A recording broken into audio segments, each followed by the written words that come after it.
If you tune into the Premier League on the weekends, you probably won't see any players wearing these boots. But that doesn't mean that they aren't great. These are the Nike Premier 3s, and they are a classic style leather football boot that retails for $120. They don't get the same marketing hype as some of the other flagship Nike models, but they've been a quiet, understated fan favorite for several years now. And the reason I'm making this video is because this model has actually undergone a few changes over the past year. So we're gonna go over all the features of the new Premier 3 model and talk about how they feel on feet so that you can make an informed decision on whether or not they're right for you.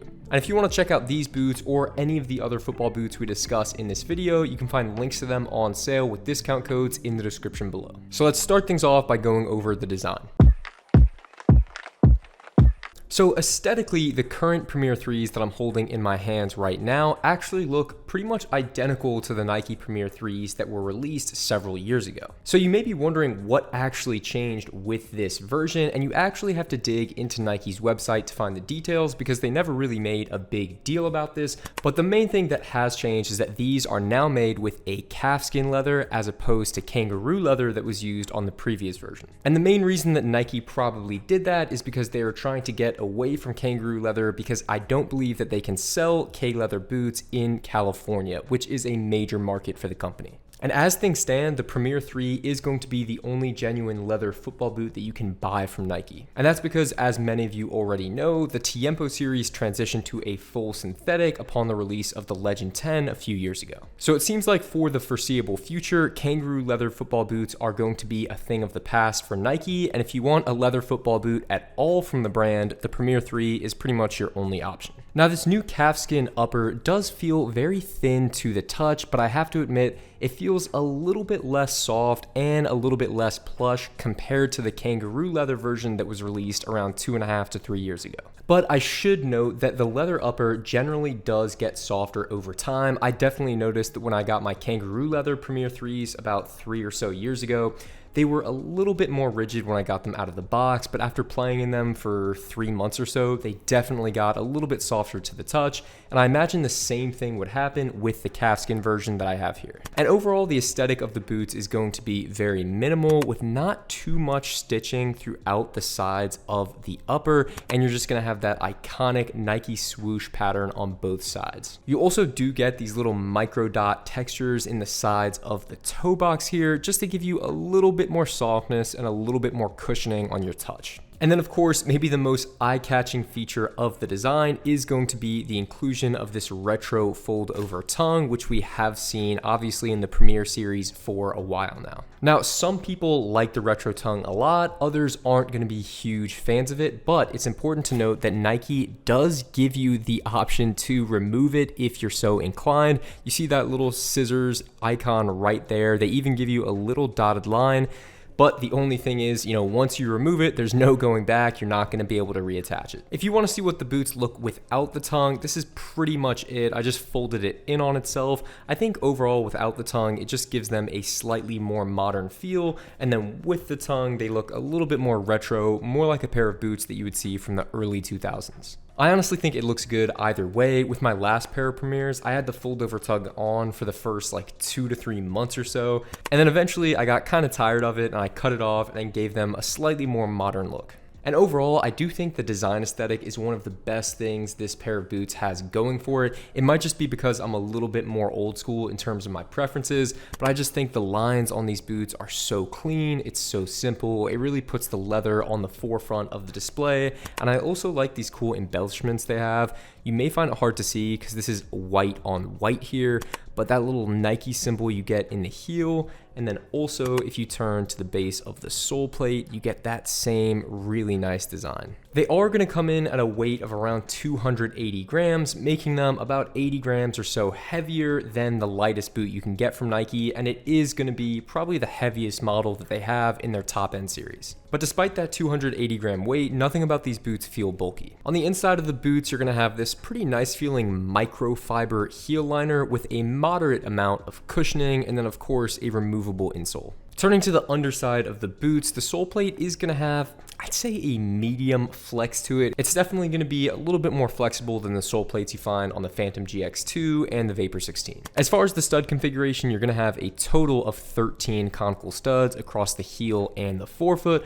They're relatively short and rounded, so although these boots are advertised for use on firm ground natural grass, I felt comfortable using them on artificial grass. Although your mileage may vary, I didn't feel like the studs on these were aggressive, and I didn't think I was at risk of the studs catching in the artificial surface. Oh, and if I didn't mention already, the lacing system on these is going to be a traditional one, so there's no fly knit collar or elasticated material. All the lockdown that you get is just going to be from that lacing system. All right, that should pretty much cover things as far as the design is concerned, so let's move on to the fit and feel.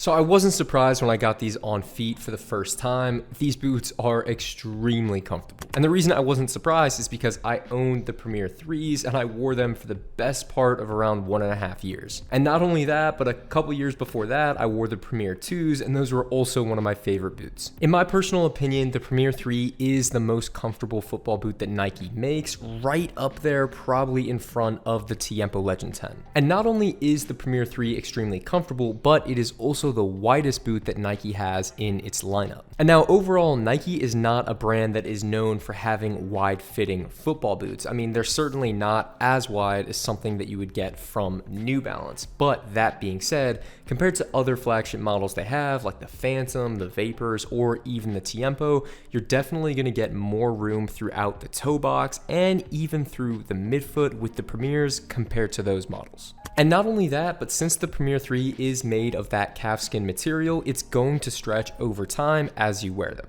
In a size 10.5 US, I found that the length was perfect and my toes made it just about to the end of the boots, leaving maybe a ½ centimeter or less. So I would recommend going true to size, and honestly, when it comes to the Premier 3s, I would say you want your toes going really close to the end of these boots, because whatever leather they're using here, it definitely does stretch as you break the boots in. So say if you only have a few millimeters or so of space when you first try on the boots, once you wear them for maybe a couple months, you're definitely going to notice more space at the front of the boots. Regarding other elements of the fit, I was a little bit concerned at first because there isn't a whole lot of padding towards the heel area, but I didn't notice any pressure points or irritation in the heel or towards the ankle. And the lockdown on these boots is great. Unlike a lot of other modern boots that have, elasticated one-piece uppers, those kinds of boots, you kind of need them to fit well right away, because if they don't, they're not really possible to adjust. Whereas with the Premier 3s, they have this full traditional lacing system that runs all the way to the base of the toe box there. So you can make it a little bit looser towards the base, make it a little bit tighter through the midfoot. You can really do whatever you want to get the best possible fit. So around the $100 price point, in my book, this is still one of the best options in terms of overall comfort and fit. Next up, let's talk about what they were like to play in. Now, similar to the fit and feel, the playability of these boots was no surprise, because I remember what the previous Premiers were like to play in, and they are a ton of fun. Now, I was obviously curious to see if I would notice any difference regarding the leather that's being used, but honestly, when the boots are on feet, it's just so hard to tell, especially when the fit is pretty much identical between the two boots. I would say the differences between the leather is noticeable when you're holding the boots in your hands, but once you got them laced up, once you're actually playing and kicking the ball, it's going to be really hard to distinguish the difference between the calf leather and the kangaroo leather. Now, I will note that these boots, the Premier 3s, they have pretty much no added grip whatsoever. The upper itself is going to be that very slick leather material. Now, I really like that for dribbling, especially because it's so easy to take touches on the ball out in front of you, and you don't have to worry about the boots just like gripping to the ball and it getting stuck under your feet. But I do have to admit, after using the Vapor 16s that were covered in grip knit, as well as the Phantom GX2s that had that same really sticky material, I do kind of miss having that really sticky upper when it comes to shooting the ball, but you adjust to this kind of material really quickly. And when juggling, you get these really clean touches on the ball, and overall just get a lot of sensitivity from that really thin calfskin upper. And I think the sole plate is solid as well. I didn't notice any stud pressure at any point while playing, and I've used this same sole plate in previous years in dry conditions, in wet conditions, and I haven't really noticed any slipping whatsoever. All right, next up, let's talk about value. So back in the day, about, I don't know, 5, 6, 7 years or so ago, when we had the Nike Premier 2s, those boots retailed for just $100. It was a really sweet spot for the pricing. But over the past few years, as with the cost of pretty much everything, the Premiers have steadily been increasing in price, and now they retail for 120 USD. But I'll add a little caveat to that. You can find some colorways on sale depending on the site you're looking at. But even at that price of $120, when you compare it against the entire market, I think it is relatively good value, because if you look under that $100 price point, you're not really going to be able to find any great leather options. But there are some competitors you may want to consider that are in the same price range as the Premier 3. So let's get into the competition. So the first, and I think most obvious competitor for the Nike Premier 3 is going to be the Adidas Copa Gloro 2. Now, the Copa Gloro 2 retails for $99, so it is about $20 cheaper than the Premier 3s. And you can see that Adidas is really going for pretty much the same market. It's a classic style leather football boot that even has that same retro fold over tongue. And with the Copa Gloro, you even get the added benefit, if you like it, of that elasticated band that goes around the entire boot. Now, honestly, the Copa Gloro 2 is a great football boot. I had a ton of fun playing in it, and for around $100 or so, you can't go wrong with either the Premier 3 or the Copa Gloro 2. But I will say, in my personal experience, I find the upper on the Premiers to be just a little bit more thin, a little bit more sleek, and in my opinion, it makes for a more comfortable experience. So for that reason, I probably slightly lean towards the Premiers. But as I said, they are both amazing options. Now, another option you may want to consider is the New Balance 442 V2 Pros. Now, these boots retail for $130, so around $10 more than the Premiers, and these are actually made from kangaroo leather. Now, I am aware that there is a new version of the 442s that are a full synthetic, but depending on where you look, you should still be able to find these K-leather versions on the market. And there are a few reasons why I think someone would want to consider the 442s over the Premiers. For one thing, these are probably the widest mass market football boots I've ever tried on in my life. I mean, just look at how big that toe box is.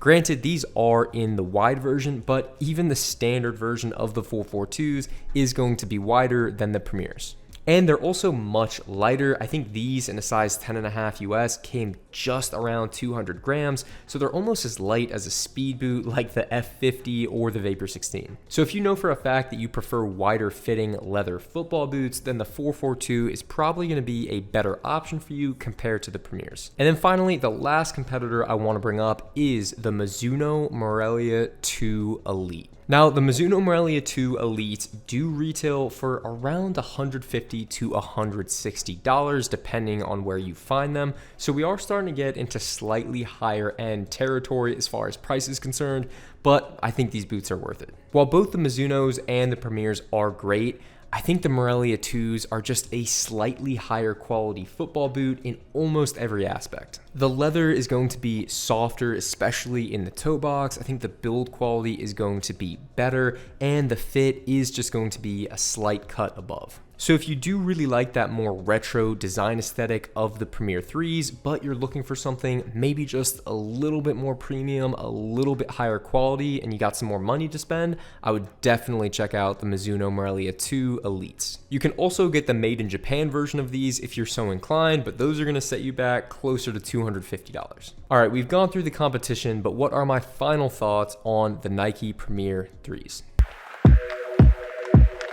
You know, I think the Nike Premier 3s still occupy a great spot in the middle of the football boot market. They're still technically a top-end boot, and they're going to be better than almost any takedown you can find on the market, but they just don't have some of the more flashy features that you might find on $200 or $250 models. But they don't really need those features because these boots know what they're trying to be, and that's just a classic, simple leather football boot. And if you are looking for something that's comfortable, relatively reliable, and has that signature leather feel, you can't really do much better for around $100 than the Premier 3s. And guys, that is going to do it for this video.